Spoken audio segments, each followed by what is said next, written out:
So after 2 nights in Da Nang and spending 2 nights alone with my thoughts in Hoi An, I'm finally going to Hanoi, which I'm super excited for. And there's two main reasons. The first one being my friend who I met in Hoi An said that Hanoi was super awesome and that he really loved it. And also, I'm also doing the Ha Giang Loop Tour in Hanoi, which should be pretty awesome. And I'm really, really excited for that. So I just got to Hanoi and I'm in front of this cathedral right here eating this banh mi.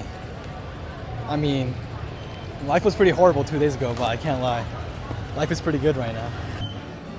I could already tell Hanoi is different from Da Nang. The streets are a lot busier. You could tell that there's a lot of chaos going on, but it's a good sort of chaos. It's like an organized chaos. There's a lot of little restaurants everywhere, and there are a lot of people like serving food on the first floor of the houses. But yeah, I love it here. And this banh mi's bomb as well.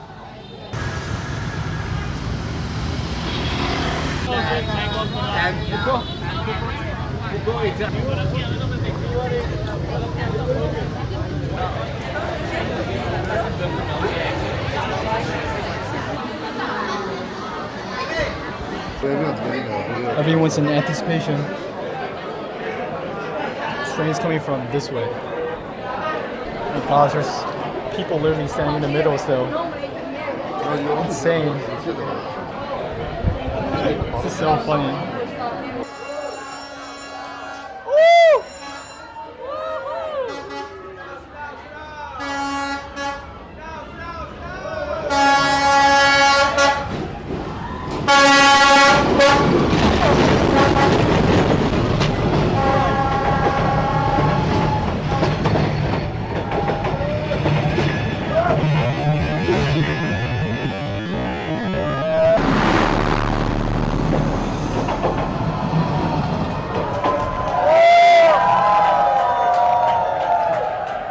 Oh, that was insane.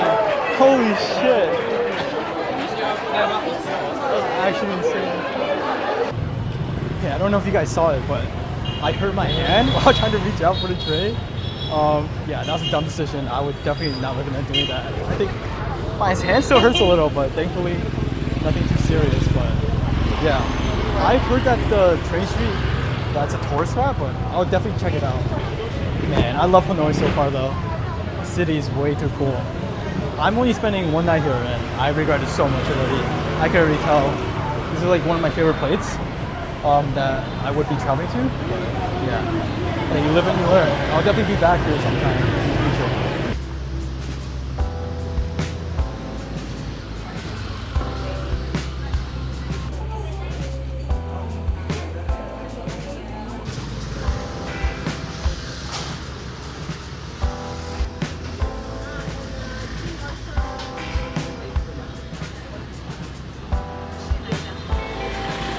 It is currently the next morning and all I've done so far is just eat.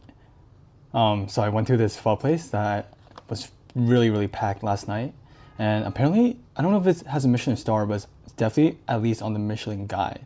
And yeah, no, the pho was good. And I went to a banh mi place next called Banh Mi 25. And I got the goods right here. So we're gonna do a little food review right now.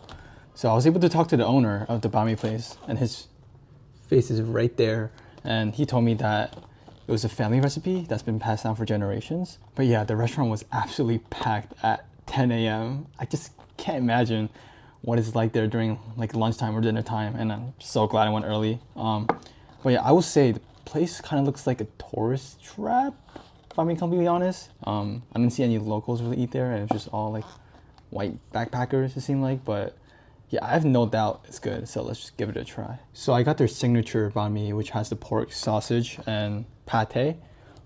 This is what it looks like on the inside. I don't know if you can really see. Here's a close-up of the visual. You can see all the sausage, pork packed in there, along with the cilantro, cucumber, carrots, and I'm assuming the pate is buried down there somewhere. Yeah, and then you see the spicy sauce over here. But yeah, let's give it a try.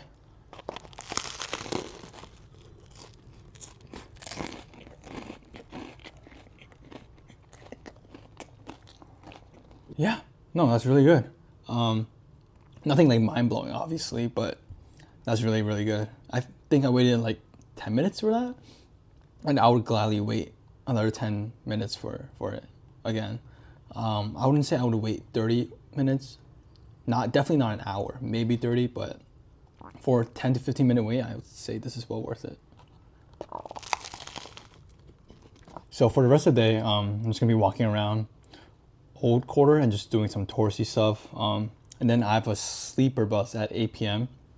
that's taking me up north to Hajiang for the Hajiang Loop Tour, which I'm super excited about. But that's the plan for today. Okay, so I'm the area where Ho Chi Minh apparently is buried, and yeah, it's kind of scary here. I can't even lie. There's hella police officers just guarding around, make sure you don't break any rules. I'm not even sure if I'm supposed to film or anything, but yeah, I forgot to wear long pants, so I had to invest $4 into these long pants. So it is drippy though, I can't lie. But yeah, I'm gonna go around and explore, but I'm not sure how much I'm gonna film myself talking, just because I don't want to get in trouble. But yeah, damn, this area is massive. Wow, it's so wide compared to the streets of Hanoi. And here it is, I guess, the main event where Ho Chi Minh is buried. Pretty underwhelming, but yeah, I guess the entrance fee was free, so yeah. But there's like white guards like these standing everywhere here. I low-key feel like I'm being watched right now, just recording this. Okay, so I just translated this, and this means the great president Ho Chi Minh forever in our cause, or something like that. Pretty interesting. Me and the homies just vibing. So I'm currently at the Temple of Literature, just swinging on this swing, and yeah, I mean, it's cool. It's a lot of historical stuff about Confucianism, Taoism, and Buddhism, and how they all combine together. Honestly, I'm not the biggest history geek, so this type of stuff isn't really interesting to me, but I would still definitely check it out if you are interested in this kind of stuff.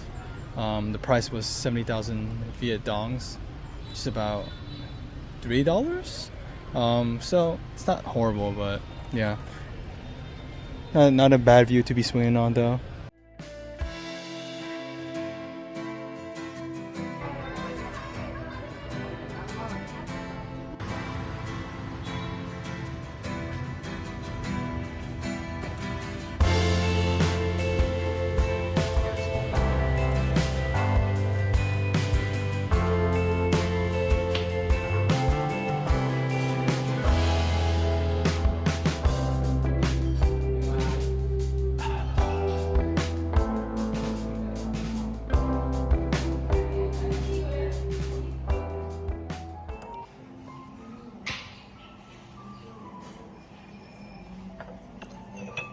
I think one thing that I'll miss about Vietnam and Thailand is just the motorcycle rides. I think they're a great way to get around the city and to look at what the locals are doing that you might not get a chance to do otherwise.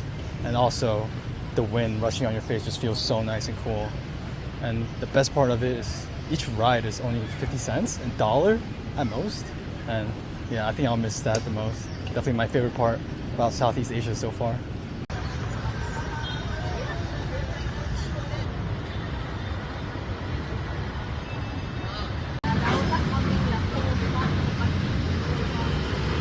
It is unfortunately my last hour in this incredible city, and I just want to take some time to gather my thoughts about this city and about Hanoi. So Hanoi is one of the best cities I've ever been to, and that's primarily because the food's amazing here. I think Hanoi has the best food out of all the cities I visited so far, and not only that, but just has a lot of options that are just nearby within a 5-minute walk of wherever you are, no matter where you are in the city. And I will say that you could easily spend a week here without ever getting bored. But another thing I will mention is that I'm exhausted. I've only spent one night here, 2 days, and I'm just so tired. I don't think I could ever live in Hanoi because the constant stress of always looking around if I'm gonna get hit by a motorcycle or a car. It's just way too much, I feel like. But yeah, those are my 2 cents on Hanoi. Incredible city, incredible food, but it's just a little too chaotic for me. But I'm definitely gonna come back in the future. And yeah, it's been an awesome experience. And now it's on to Hajiang, which I'm so excited for. See you guys next time. Bye.